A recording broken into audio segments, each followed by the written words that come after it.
어제 저녁에는 본래가 선방에서는 선방이라는 곳은 수행을 전적으로 하는 전문 수행처입니다.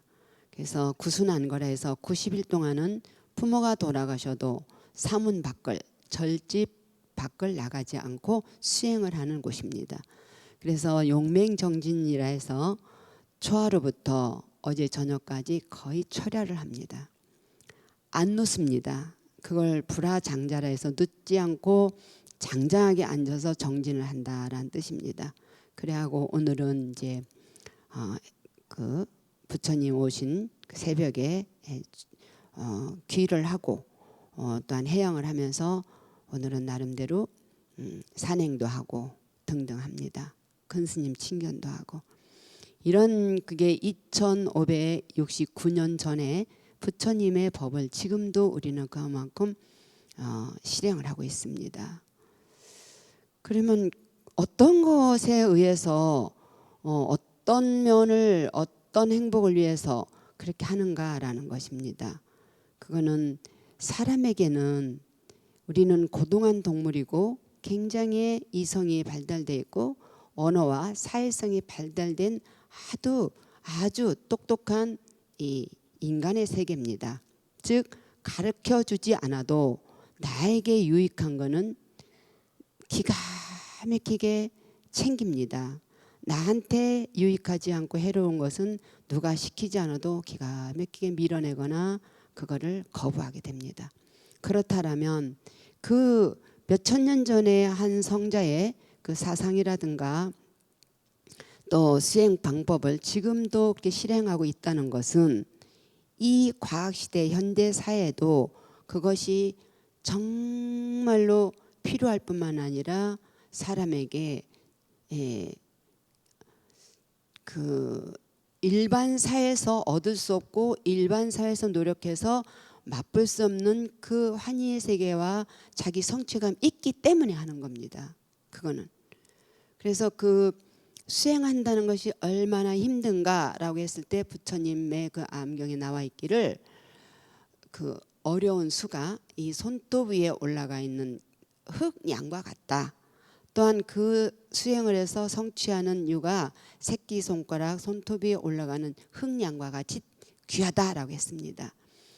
그런 걸 뭘로 볼 수 있느냐면 그만큼 사람을 가르쳐주지 않아도 생존 욕구와 자기를 보호하고자 본능적으로 다 자기가 선택합니다. 그러면 이 전체의 인구수에 비해서 한국만 보더라도 전체 인구수에 비해서 스님네는 굉장히 극소수입니다. 극소수. 누가 가르쳐주지 않아도 그만큼 자기의 보호와 자기의 어떤 안락을 위해서 선택하는데 그만큼 스님네 수가 적다라는 것은 어렵고도 어렵기 때문에 그 가운데에 핵심이 있다는 겁니다. 그래서 이제 서두를 이렇게 말씀드리고 영가님은 정말로 유복하시고 지혜도 있으시고 건강도 하셨다고 생각이 듭니다.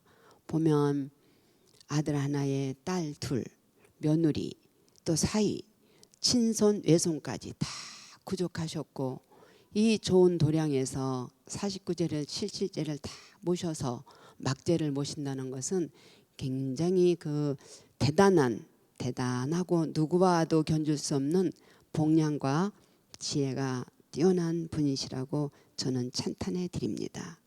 그래서 그 영가분에게 한마디만 드리고 뭐를 말씀드리고 싶느냐면 그래도 한 여인으로 태어나 한 남자를 만났고 세 자녀를 잘 키워서 다 가르치고 먹이고 입혀서 결혼시켜서 다 나름대로 장만하도록 해주고 이 생을 마쳤다라는 것은 우리가 피상적으로 볼 때 유복하다 하지만 그 본인에게는 정말로 손톱이 닳도록 마음이 많이 상하도록 얼마나 애쓰셨을까. 살아내시느라고 애쓰셨다라는 것도 또한 위로를 해드리고 싶습니다. 그 새가 둥지 하나를 지어놓고도 그게 얼마나 힘들면 이 뿌리가 다 망가진다 하는데 한 가정을 이뤄서 자녀를 성인으로 만들고 자기의 육신을 잘 보존해서 그 생을 마감한다는 것이 그게 쉬운 일이 아니거든요. 그래도 그 속에 그대님은 유복한 분이라 저는 찬탄해주고 또 애쓰셨다는 위로의 말씀을 드리고 영혼이 있기 때문에 우리는 이마만큼의 죄를 모십니다.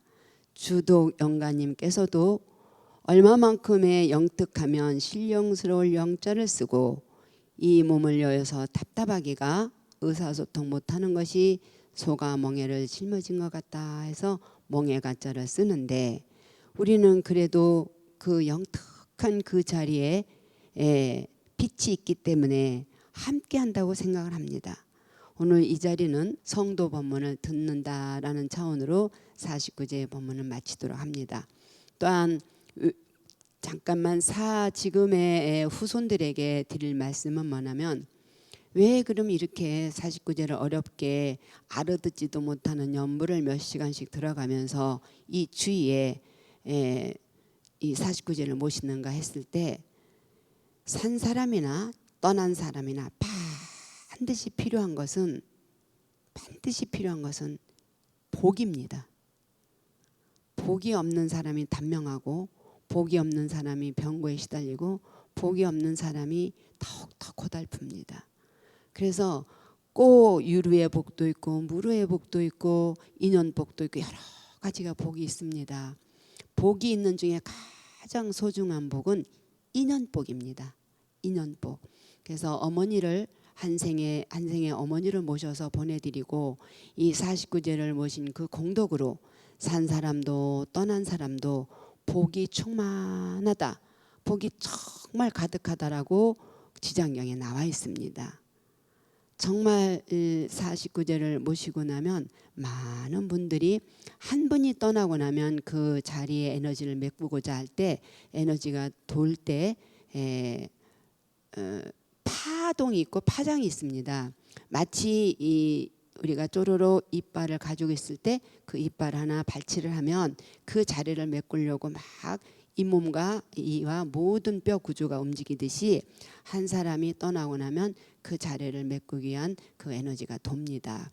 그래서 49제를 잘 모시고 나면 편안하고 다시 이 어머니나 또한 아버님이나 떠난 분들이 다시 우리 곁으로 올 수 있는 인연고리를 만드는 겁니다. 그렇기 때문에 윤회가 있는 거죠. 그래서 이렇게 잘 모셔드리면 나오잖아요. 지장보살님이 지옥문 앞에서 그분의 제업은 다 변론을 해주고 그분의 공덕은 빛으로 비춰줘서 업경대에 빛으로 비춰줘서 지옥에 빠지지 않고 윤회에 돌지 않고 극락에 이르도록 한다라고 나와 있잖아요. 그럼 극락에 가시지 못한다라면 천상락을 얻으실 것이고 천상락이 더 다했으면 우리 인도환생 할 것이고 정말 업이 많다. 제업이 많다. 복량이 적다라면 돕니다. 죽생세계로 귀신세계로 지옥세계로 아수라세계로. 그래서 49제를 잘 모셔드리면 산 사람도 돌아가신 분도 행복하다라는 말씀을